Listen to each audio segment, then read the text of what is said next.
তুমি কি এখন এমন একটা সময়ের মধ্যে দিয়ে যাচ্ছ যেখানে সবকিছু থেমে গেছে মনে হচ্ছে তুমি যত চেষ্টা করো ততই পিছিয়ে যাচ্ছ। চারপাশের মানুষ এগিয়ে যাচ্ছে আর তুমি একই জায়গায় আটকে আছো। হয়তো তুমি ক্লান্ত, হয়তো তুমি ভেঙে পড়েছ, হয়তো তুমি মনে মনে হাল ছেড়ে দিতে চাইছ। কিন্তু শোনো, এই ভিডিওটা তোমার জন্যই। কারণ জীবনের সবচেয়ে বড় সত্য হলো, যত বড় পতন তত বড় ঘুরে দাঁড়ানোর সুযোগ। জীবনে এমন সময় আসবেই যখন তুমি হারবে। হয়তো তুমি পরীক্ষায় ফেল করবে, হয়তো ব্যবসায় ক্ষতি হবে, হয়তো সম্পর্ক ভেঙে যাবে, হয়তো নিজের কাছেই নিজেকে ব্যর্থ মনে হবে। এটাই জীবন। কিন্তু পার্থক্যটা কোথায় জানো?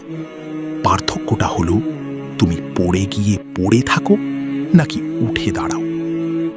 অনেকেই পড়ে গিয়ে আর ওঠে না, কারণ তারা ভয় পায়। তারা ভাবে, আমি পারবো না, আমার দিয়ে হবে না, আমার সময় শেষ। কিন্তু সত্যি কথা হলো, সময় কখনো শেষ হয় না যদি তুমি নিজে হাল না ছাড়ো। তুমি জানো, যারা আজ সফল তারা কেউই শুরুতেই সফল ছিল না। তারা হেরেছে, তারা অপমানিত হয়েছে, তাদের নিয়ে মানুষ হাসাহাসি করেছে, তাদের স্বপ্নকে অসম্ভব বলা হয়েছে।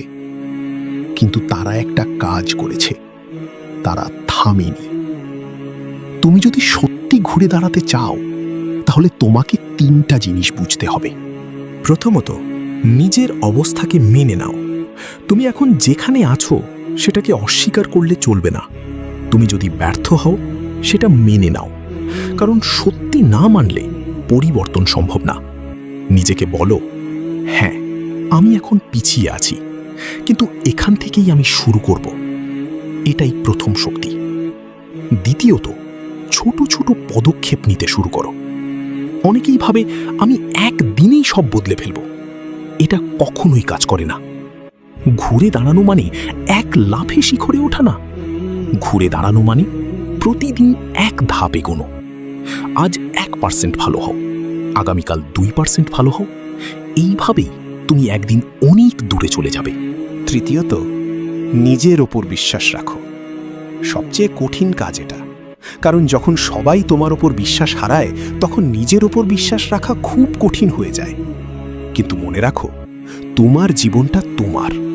তুমি যদি নিজের ওপর বিশ্বাস না রাখো, তাহলে কেউ এসে তোমাকে বাঁচাবে না। নিজেকে বলো, আমি পারবো, আমি আবার শুরু করব, আমি হেরে গিয়ে থামবো না। একটা সময় আসবে যখন তুমি একা হয়ে যাবে, তোমার পাশে কেউ থাকবে না, তোমার কষ্ট কেউ বুঝবে না। তখনই আসল পরীক্ষা। কারণ ঘুরে দাঁড়ানোর গল্পগুলো কখনোই ভিড়ের মধ্যে তৈরি হয় না। সেগুলো তৈরি হয় নিঃশব্দে, একাকিত্বে, নিজের সাথে লড়াই করে। তুমি হয়তো রাতে ঘুমাতে পারো না, তুমি হয়তো ভবিষ্যৎ নিয়ে চিন্তায় ডুবে থাকো, কিন্তু এই সময়টাই তোমাকে শক্তিশালী বানাচ্ছে। একটা কথা মনে রাখো, জীবনে কেউ তোমাকে এসে তুলে দেবে না, তোমাকেই নিজেকে তুলতে হবে। তুমি যতবার পড়বে ততবার উঠতে শিখো, কারণ যে মানুষ বারবার উঠে দাঁড়াতে পারে তাকে কখনো হারানো যায় না। ভাবো তো, যদি তুমি আজ হাল ছেড়ে দাও, তাহলে 1 বছর পরে তুমি কোথায় থাকবে? আর যদি তুমি আজ থেকে শুরু করো, ছোট ছোট পরিবর্তন আনো, নিজেকে প্রতিদিন একটু করে গড়ে তোলো, তাহলে 1 বছর পরে তুমি অন্য একজন মানুষ হয়ে যাবে। তোমার জীবন বদলে যাবে। তুমি ব্যর্থ না, তুমি শুধু এখনো সফল হওনি। এই এখনো শব্দটাই সবকিছু বদলে দেয়। কারণ এর মানে তোমার সামনে এখনো সুযোগ আছে, তোমার গল্প এখনো শেষ হয়নি।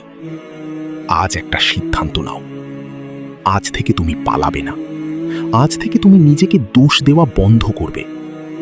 আজ থেকে তুমি আবার শুরু করবে। হয়তো ধীরে যাবে, হয়তো কষ্ট হবে, হয়তো অনেক সময় লাগবে, কিন্তু তুমি থামবে না। কারণ একদিন তুমি পিছনে তাকিয়ে বলবে, আমি পেরেছি। অন্ধকার যত গভীর হোক, আলো ঠিকই আসে। তুমি যদি হাল না ছাড়ো, তুমি তুমি যদি নিজের উপর বিশ্বাস রাখো তাহলে তুমি অবশ্যই ঘুরে দাঁড়াবে, কারণ তোমার ভিতরে সেই শক্তি আছে।